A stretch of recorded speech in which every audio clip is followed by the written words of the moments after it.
Pak Mariki, kira-kira ketersediaan bahan baku di Lembang atau di tempat Bapak kira-kira bagaimana Pak? Memudahkan tidak? Nah, kembali lagi, saya senang jadinya ya kalau cerita ini. Jadi kembali lagi ke negara kita. Kalau cerita bahan baku, kalau negara kita sampai kekurangan itu bullshit, bohong besar, sangat mengerikan, sangat diprihatinkan, sangat disayangkan. Kenapa? Kok ngekspor bisa? Ya. Ngirim ke luar negeri bisa. Kenapa di negara kita itu kekurangan? Yang semestinya ini mesti dikaji ulang. Kenapa saya berani berkata begitu? Kenapa dari dulu negara kita itu begitu subur dengan apapun jenis tumbuhan yang kita selalu tersedia, tetapi selalu jadi ada kekurangan. Ya karena apa? Ya karena kebutuhan ini dilebihkan ke seseorang kepentingan pribadi bisnis. Akhirnya mereka beli banyak, bukan lagi kembali ke masyarakat, dia jual keluar. Gitu. Nah akhirnya tersediaan kita akhirnya berkurang. Ini dalam posisi kenyataannya, memang pada saat ini nih, posisi green bean itu posisi kita justru mendatangkan dari luar Pak ke Bandung. Untuk Bandung sendiri itu ratusan ton mungkin kebutuhannya per bulan, datangnya bukan dari Bandung sendiri. Atau datangnya bukan dari Jawa Barat, tapi dari luar sih datang ke Jawa Barat. Yang saya tidak jelas tuh dari luar tuh sebenarnya tadi kan luar mana sebenarnya? Ini hanya permainan politik kalau menurut saya, menurut pola pikir orang kampung nih. Sebenarnya barang kita, akan dong seorang bos banyak ini, belilah ke saya, simpan, barang stok nggak ada, harus dari luar negeri. Balik lagi pada itu juga menurut saya itu bohong besar. Kalau toh memang benar dari Brazil, ya mana buktikan? Seperti apa dari Brazil? Kasih tahu masyarakat yang sebenarnya. Sampai saat ini saya belum pernah tahu yang benar-benar barang dari Brazil itu seperti apa. Kalau saya tahu dari Aceh, dari Toraja, dari tahu itu saya benar tahu. Tapi kalau dikatakan sebenarnya dari luar negeri, saya masih belum percaya sampai saya. Saya percaya hanya 25% saja, 75% tidak percaya. Kalau menurut saya begini ya. Kalau Kang Arif beli dari saya kopi dengan tonan, disimpanlah, akhirnya kekurangan di kota kita. Bilang lagi ke politik, kalau di Brazil sih saya udah ada dari Brazil, pada itu juga menurut saya hanya putar balik kenyataan. Menurut saya, kalau menurut saya itu bohong lah kalau di Indonesia kekurangan kopi. Masih saya lihat. Apa iya di Lampung kekurangan kopi? Apa iya masih kekurangan di Aceh kekurangan kopi? Masih apa negara kita dari Toraja masih ada, dari Papua, dari Bandung, dari Garut, dari Sumedang masih kekurangan secara sempurna menurut saya. Tapi kita nggak tahu juga sih ya.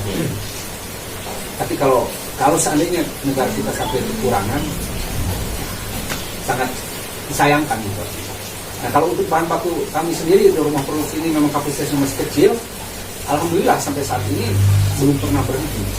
Ada terus ya? Ada terus. Ketersediaan kita lumayan. Ada terus. Karena ya kami kerjasama dengan para petani ini. Jadi saya bukan tekankan, artinya kasih pemaparan atau kasih teknis ya. Jadi para petani ini jangan coba sekali-sekali menyimpan lumbung kayak orang tua dulu. Lumbung itu diisi loh. Jangan kita panen kopi atau panen beras, jual habis, jadi duit gede. Namanya duit manis ya. Melebihi gula manis. Baru berapa bulan dulu udah habis. Tapi bagaimana cara orang tua dulu menyimpan lumbung persediaan uang, uang kurang, tapi jangan sekali-kali kekurangan bahan pokok. Gitu. Itu persegi. Jadi dikaji ulang bahwa kita menyimpan lumbung. Kalau orang tua dulu lumbung, artinya lumbung ini persediaan dia untuk stok misalkan 1 tahun ke masa panen lagi. Benar nggak? Karena mereka tahu sisi ekonomi dengan uang, bentuk uangnya kurang. Akhirnya mereka berpikir lebih baik menyimpan barang atau bahan pokok. Karena apa? Bentuk uang itu ujung-ujungnya ke sana. Bahkan akan rugi. Kenapa disebut rugi? Uang ini harus 100 juta. Ini 100 juta juga. Ya nilai bahan pokok. Kalau uang dibelikan ke sana, harga ini sudah naik. Ya. Tetapi kalau kita punya lumbung, nggak naik-naik harga, tetap aja segitu. Tapi kalau bentuk uang, saya mau beli beras ke Pak Arif, hari ini 10.000, besok bisa 11.000, besok 12.000. Ini jadi nilai uangnya tidak 1 juta, tapi nilai itu tetap 1 juta. Tapi kalau diuang kan bisa lebih 100 juta. Jadi artinya bagaimana si petani kopi ini coba menyimpan lumbung kopi seperti ini. Misalkan si petani ini panennya tuh menghasilkan 10 ton kopi. Bolehlah yang 5 ton dijual untuk kebutuhan pada saat itu. Nah yang 5 ton ini disimpan. Yang artinya, karena kalau membutuhkan tidak ada, tidak berlabakan. Jangan sampai begini. Ini kejadian bukan di mana-mana, di daerah kami sendiri. Anda pernah beli kopi? Oh iya kopi. Mana kopinya? Habis. Sekarang Anda minum apa? Ya kopi warung, Pak. Di sini pun sudah sudah menyimpang dari apa yang dia geluti loh. Gitu. Kopi bagusnya keluar habis, yang dia minum ya kopi abal-abal kan dari. Nah itu yang saya tekan, coba beri pemahaman ke rekan-rekan itu, cobalah sekali ini. Coba Anda sekali-sekali begini, dari sekian kintal punya misalkan 5 kintal, Anda olah seorang, Anda si B, ini si C, si D, si A, B, C, D misalkan. Coba Anda berpikir, saya akan mengolah tentang natural yang sebaik-baik mungkin, yang sebagus-bagus mungkin. Ahli bikin proses natural, bikin proses natural, wah digali, supaya bikin hasil proses kopi natural yang terbaik. Si B coba olah kopi wos yang terbaik. Si D olah kane yang terbaik. Si D olah kopi yang wine terbaik. Nah kalau Anda sudah menemukan terbaik dari satu sama lain, itu uang tidak akan susah, karena wah kopi yang terbaik dari si A. Betul. Kopi ini saya mau kopi wine, itu Pak Arif kopi terbaik. Walaupun saya bisa, tapi ada yang lebih terbaik. Itu Pak Arif. Nah, terus si orang itu saya mau natural, kata Pak Arif, tuh ke pemaliki. Itu akan jadi mata rantai. Saling ketergantungan, saling membantu, saling. Dan nilai jualnya pun akan lebih. Ya nilai jual secara harganya, nilai jual secara ahlinya, dan banyak-banyak. Jadi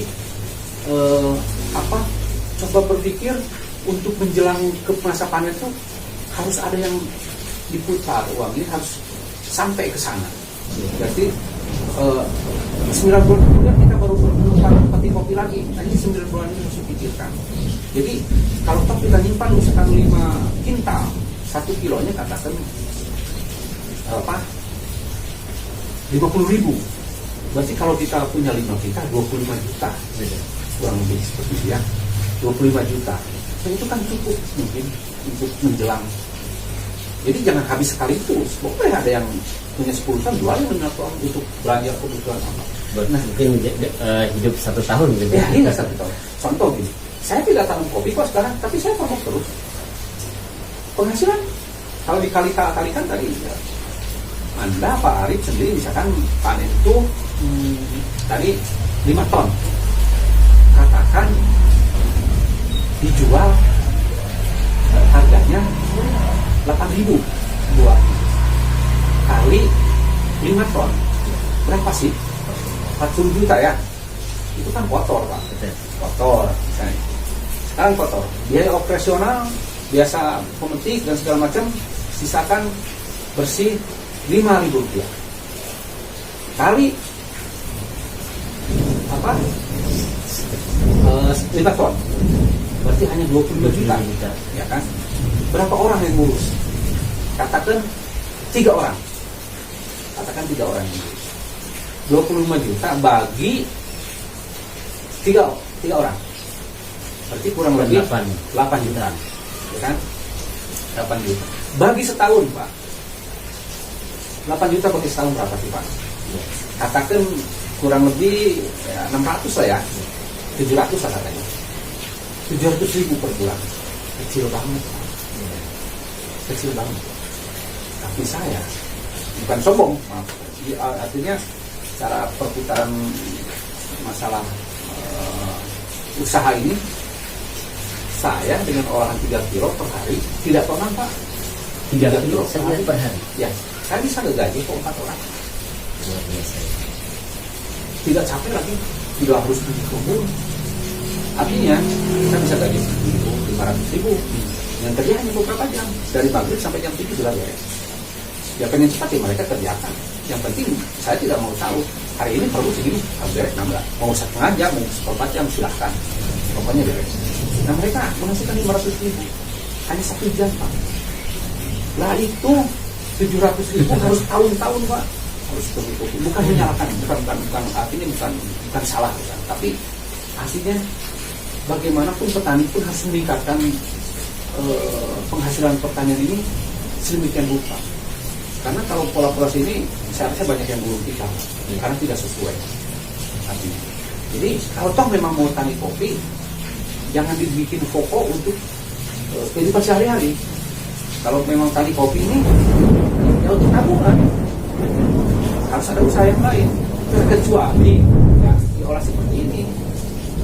seperti ini 3 kilo katakan saya, atau saya 5 kilo per hari, jadilah katakan 500 saset ya.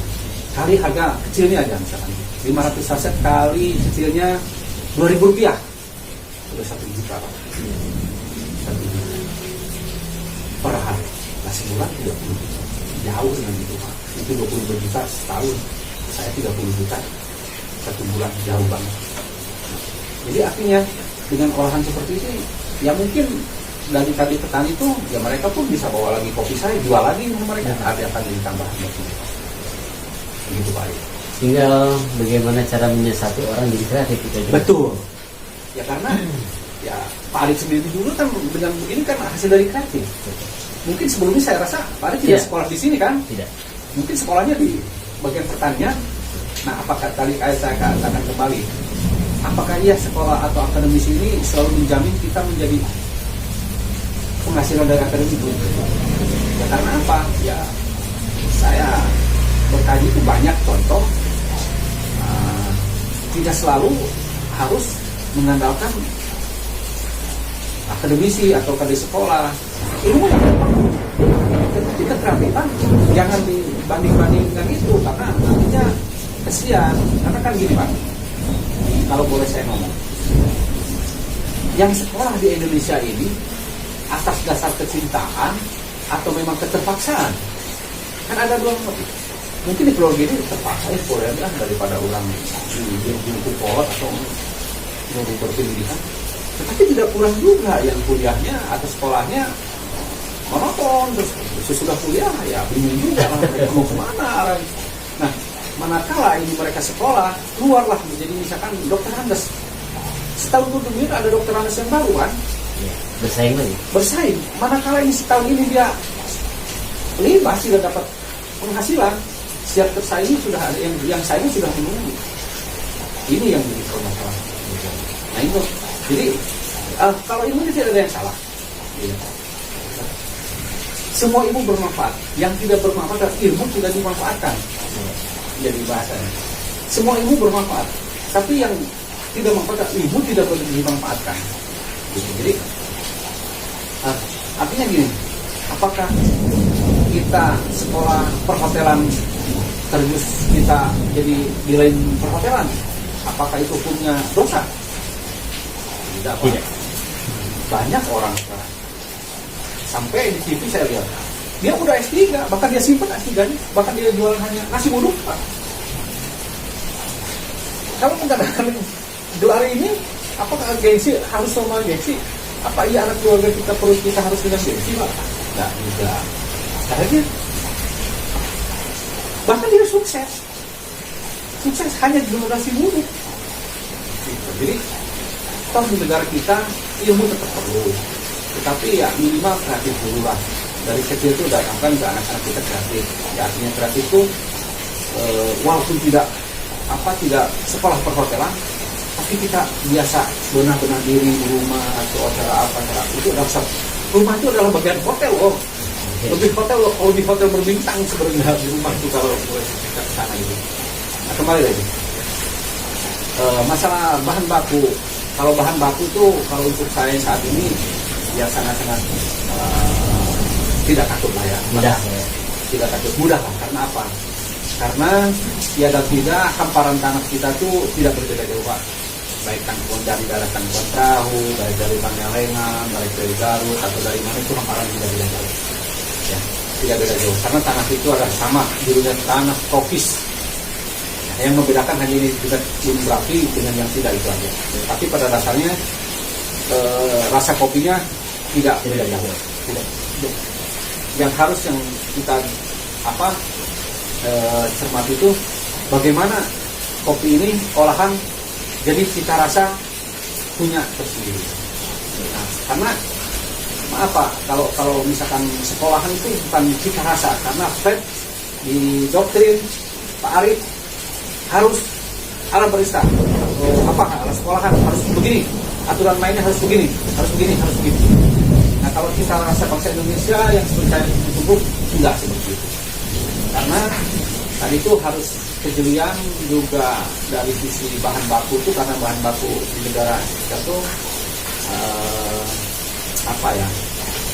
sudah super sebenarnya, sudah super, karena sejelek-jeleknya kopi asli, sebagus-bagusnya kopi pabrik kan berbeda. Jadi jangan dibilang bahwa kopi asli itu dengan identik dengan mahal, harus bergaya, itu persepsi yang mesti kita salah. Karena kalau saya tidak ingin, bukan tidak ingin go internasional, tapi saya kalau go Indonesia aja bro. Luar biasa. Karena negara orang lain cuma 5 juta, negara kita 270 juta loh, kita bisa masak ke 270 juta, apa nggak banyak gitu. Nah makanya untuk sisi bahan baku, alhamdulillah sampai saat ini terus ada terus, karena kami pun tadi itu ya walaupun Anda punya 2 kilo, 3 kilo, karena jual ke pabrik, tanggung, ini simpen, atau di mana butuh tinggal jual ke saya. Ya, ya juga kan. Akhirnya mereka sadar, saya punya 3 kilo, simpan di toples, di mana butuh uang buat anak sekolah. Baik, ini ada kopi 5 kilo, oke, siniin, bayar. Akhirnya mereka pun jadi di pemikiran mereka, di mana butuh duit nggak usah lah, walaupun hanya 5 kilo tinggal jual ke si Anu, ke saya, ke seseorang. Nah itu yang manage sistem orang tua dulu seperti itu. Jadi di mana butuh dia selalu ada, karena ada barang yang buat dijual, bukan barang banyak dijual sekaligus, semua butuh nggak ada. Saya rasa mungkin Pak Arif juga orang tuanya nggak beda jauh lah ya dengan kita dan orang tua kami itu. Ini prinsipnya mana telah kita butuh ada untuk itu. Jadi persediaan ini nggak selalu dihabiskan, bukan menabung Pak. Kalau menabung kan penambah terus. Iya. Kalau nabung nambah ya, ini kan ada 1.000, jadi 2.000, jadi 3.000, jadi 4.000. Kalau ini enggak, lumbung persediaan di mana kita emergensi, kalau emergensi selalu siap menjelang untuk 1 tahun ini. Gitu. Nah kalau misalnya nggak habis 1 tahun ini, kopi kita besok lagi 1 tahun nambah ya, alhamdulillah lumbung kita makin banyak.